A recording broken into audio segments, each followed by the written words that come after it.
కేసీఆర్ గారు తెలంగాణ జాతిపితగా పేరు తెచ్చుకుంటే రేవంత్ రెడ్డి గారు బూతు పితగా పేరు తెచ్చుకున్నారు. బూతులు మాట్లాడింది బహుశా ఆయనకు బువ్వ లోపలికి పోదు కావచ్చు. నోరిప్పితే బూతులే. మేము డేటాను నమ్ముకుంటే ఆయన డర్టీని నమ్ముకున్నారు. మేము ఎప్పుడు మాట్లాడినా ఆధారాలతో మాట్లాడతాం, సాక్ష్యాలతో మాట్లాడతాం. కానీ బట్టగాల్చి మీదేసే రకం రేవంత్ రెడ్డి. ఇప్పుడు నిన్న మీరందరూ కూడా అసెంబ్లీలో నిన్న చూశారు.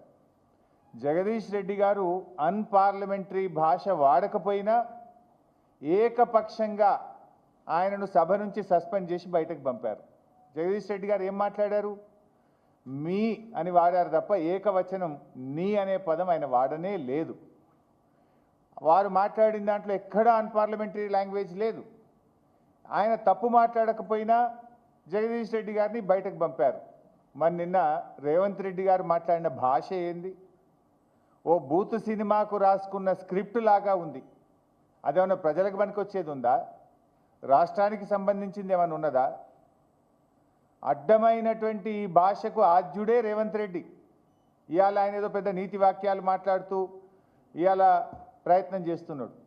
అసలు నువ్వు ప్రతిపక్షంలో ఉన్నప్పుడే సొంత పార్టీ నాయకులను సోషల్ మీడియాలో ట్రోలింగ్ చేసినటువంటి చరిత్ర రేవంత్ రెడ్డి గారిది.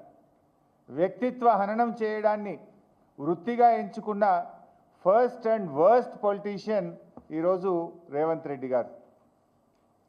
Revanth Reddy garu is the father of false narratives. Revanth Reddy garu is father of body shaming. Revanth Reddy is father of foul language. Revanth Reddy is father of social media sinners. అబద్ధాలకు బ్రాండ్ అంబాసిడర్ ఎవరు అంటే అది రేవంత్ రెడ్డి అని చెప్పక తప్పదు. నిన్నేదో జిఎస్టీ వేయాలని చెప్పిండు అబద్ధాలకు. నిజంగా అబద్ధాలకు జిఎస్టీ వేయాల్సి వస్తే ఈ రాష్ట్ర ప్రభుత్వ ఖజానా మొత్తం నువ్వు మాట్లాడిన అబద్ధాలకు జిఎస్టీ కింద పోతుంది. ఈ మధ్య ఏదో రేవంత్ రెడ్డి అంటుండు అందాల పోటీలు పెడతాం హైదరాబాద్లో అంటుండు. అందాల పోటీలే కాదు, తిట్ల పోటీ కూడా పెట్టు, నీకే ఫస్ట్ ప్రైజ్ వస్తుంది. నీకంటే మించి తిట్లు తిట్టడంలో, అబద్ధాలు మాట్లాడడంలో, ఫోల్ లాంగ్వేజ్ మాట్లాడడంలో, బాడీ షేమింగ్ వ్యాఖ్యలు చేయడంలో నీకు మించినోడు ఇంకోడు ఉండడు. ఇవాళ కేసీఆర్ గారు 14 ఏళ్ళు పోరాడి కానే కాదు రానే రాదన్న తెలంగాణను చావు నోట్లో తలబెట్టి తెలంగాణ తెచ్చిన జాతిపిత కేసీఆర్. 10 ఏళ్ళు ఈ రాష్ట్రాన్ని అద్భుతంగా పాలించి దేశానికి దిక్సూచిగా నిలిపిన నాయకుడు కేసీఆర్. జిఎస్డిపి పెరుగుదలలో, పర్ క్యాపిటా పెరుగుదలలో, ఎస్ఓఆర్ స్వంత ఆదాయ వనరుల అభివృద్ధి పెరుగుదలలో, విద్యుత్ వినియోగములో, ప్రతి ఇంటికి త్రాగునీరు అందించడములో, సాగు విస్తీర్ణం పెంచడములో, పంటల ఉత్పత్తి పెంచడములో, మిషన్ కాకతీయ ద్వారా, రైతు బంధు ద్వారా దేశానికి ఆదర్శంగా నిలిచిన నాయకుడు కేసీఆర్. కొత్త రాష్ట్రానికి ఒక దిశ నిలిపిన నాయకుడు కేసీఆర్. ఆయనను పట్టుకొని నువ్వు మార్చురీకి పంపాలని మాట్లాడతావా? నీకైనా విజ్ఞత ఉందా? సంస్కారం ఉందా?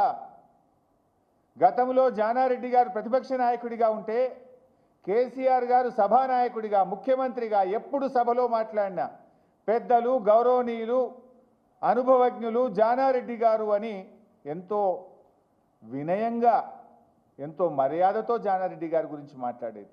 కానీ నువ్వు మాట్లాడుతున్న భాష ఏంటి? చావును కోరుకుంటావా? తెలంగాణ సాధించిన జాతిపిత కేసీఆర్ చావును కోరుకునే నీకు సంస్కారం ఉందా అని నేను అడుగుతా ఉన్నా. నువ్వు మాట్లాడే భాష వల్ల తెలంగాణ పరువు, ప్రతిష్ట, గౌరవం మంటగలిసిపోతూ ఉంది. రాష్ట్రానికి నష్టం జరుగుతూ ఉంది. తెలంగాణ అంటే ఈ దేశంలో ఒక గౌరవం ఉంది, ఒక ప్రతిష్ట నిలిపిండు కేసీఆర్. నీ భాష వల్ల, నీ చర్యల వల్ల, నీ విధానాల వల్ల, నీ పిచ్చి తుగ్లక్ చర్యల వల్ల ఈ రాష్ట్రం యొక్క పరువు, ప్రతిష్ట మంటగలిసేటువంటి పరిస్థితి ఏర్పడతా ఉంది. ప్రపంచంలో ఏ మూల ఏ క్షణం ఏం జరుగుతుందో వేగంగా తెలుసుకోవడానికి తొలి వెలుగు వాట్సాప్ ఛానల్ని ఫాలో చేయండి.